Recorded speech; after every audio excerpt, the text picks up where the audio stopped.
Hola, buenos días. Me llamo José Manuel Panea Márquez y soy profesor en la Facultad de Filosofía de la Universidad de Sevilla. Bueno, he pensado para este congreso una comunicación cuyo título sería, como ya sabéis, Comunicar, pensar, influir a propósito de la crítica platónica a la retórica. Cuando pensé en esta comunicación, eh, supuse que podría ser interesante que viéramos hasta qué punto el pensamiento de Platón, del cual, como todos sabemos, ya han pasado más de 2000 años, podría de alguna manera sernos útil hoy para pensar los desafíos que tenemos hoy en nuestro tiempo. Es decir, que puede aportar, como veis, la crítica platónica a la retórica, la crítica que le hace Platón a la retórica, al debate actual sobre la relación pensamiento-comunicación. Bien, a mí lo que me interesa es, por tanto, traer aquí ese análisis de la crítica de Platón a los sofistas y ver hasta qué punto nos puede aportar algo. Nos puede iluminar de alguna manera en la comprensión de la realidad y, por supuesto, también en la comprensión de nosotros mismos. Así que ese es el contenido de mi comunicación, que es simplemente una presentación de lo que luego vais a poder leer como texto ya desarrollado y más amplio en su publicación. Así que, para presentaros un poco el tema, cualquiera que conozca un poco la temática sabe que Platón fue discípulo de Sócrates, fue amigo de Sócrates, y siempre he pensado que hay una motivación fuerte, biográfica, a la hora de revelarse y a la hora de hacer una crítica a los sofistas, porque no cabe duda de que ese proceso contra Sócrates,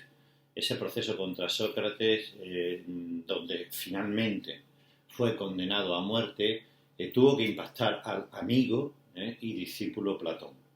Así que justificaciones biográficas, sin lugar a dudas, las hay.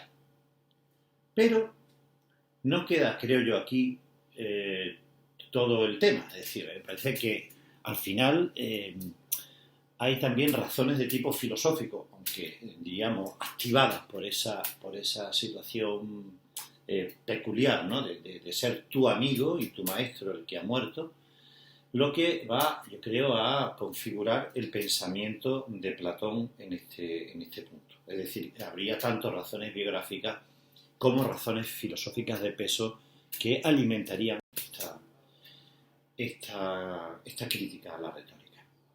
Como acabo de decir, las razones biográficas serían la condena a muerte de su amigo y maestro Sócrates. Algo tremendamente injusto. Hay que pensar en un Sócrates que solo se ha preocupado por hacerse bueno a sí mismo y por intentar mejorar de alguna manera también a los ciudadanos atenienses y en ese sentido mejorar a la ciudad. Está muy lejos Sócrates de ser un individuo que busque el éxito político. Está muy lejos de ser alguien que busque honores, riqueza, reconocimiento. No, Sócrates solamente busca la verdad, busca la justicia y busca de alguna manera elevar el potencial crítico de los ciudadanos, el potencial crítico de los atenienses, y en este sentido esa es su tarea, la justificación de su vida.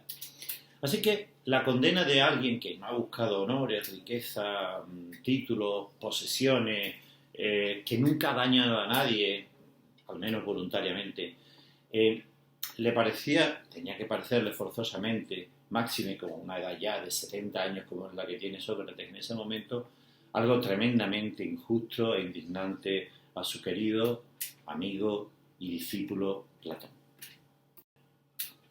Pero en cuanto a las razones filosóficas, yo creo que también aquí hay un tema importante sobre el que meditar, ¿no? Porque Porque en el fondo, si leemos por ejemplo el Gorgias, lo que se está planteando, ¿qué es? Lo que se está planteando es un problema fundamental. Es el problema de la vida buena, de qué es vivir una vida buena. O sea, el libro, por ejemplo, clave para este tema, que podría ser el Gorgias de Platón, o sobre la retórica, de lo que trata sobre todo, o sea, en el fondo del mismo, es el problema de la vida buena. Es decir, ¿hasta qué punto la retórica es o no una buena estrategia en la búsqueda de la eudaimonía, en la búsqueda de la felicidad? Esta es la gran pregunta, creo yo, que debemos hacernos a la hora de entender el porqué de la crítica, las razones filosóficas del porqué de la crítica platónica a la retórica. Bien, claro, todo esto tiene mucho que ver con la cuestión que hoy estamos aquí pensando entre todos, ¿no? Y es comunicar la verdad o persuadir. Buscar la verdad o persuadir para engañar. En el proceso contra Sócrates, que lo podemos, tal como nos lo narra Platón, por ejemplo, en la Apología, o nos lo narra en el Critón, también vemos algo ya iniciado antes del mismo proceso, en el Eutifrón, ¿no? Momentos previos. Pero dejemos el Eutifrón, vayámonos a la Apología. En la propia Apología es muy interesante ese momento en el que Sócrates dice que él está sorprendido por el retrato que se ha hecho de él, que ni él mismo se reconoce en esas palabras. Tan persuasivamente han hablado aquellos que le acusan.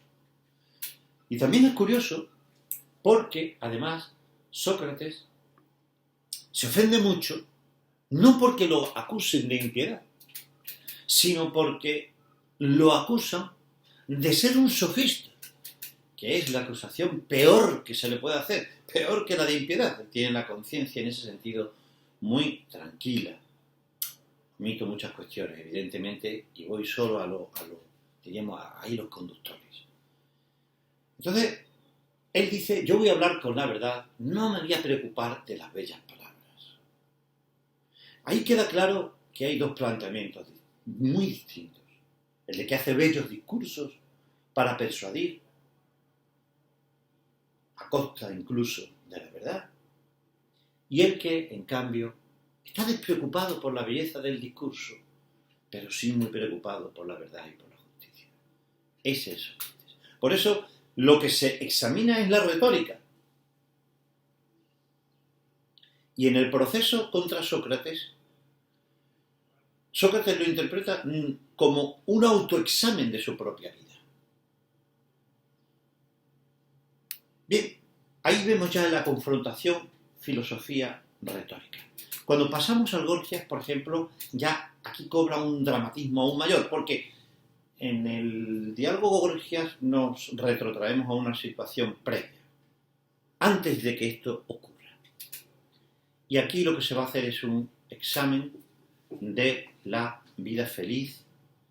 Y Gorgias, el sofista Gorgias, considera que la maravilla de la retórica es que nos proporciona el dominio. ¿El dominio para qué? El dominio a través de la palabra de los otros. ¿Para qué? Para satisfacer nuestros propios deseos y así ser feliz.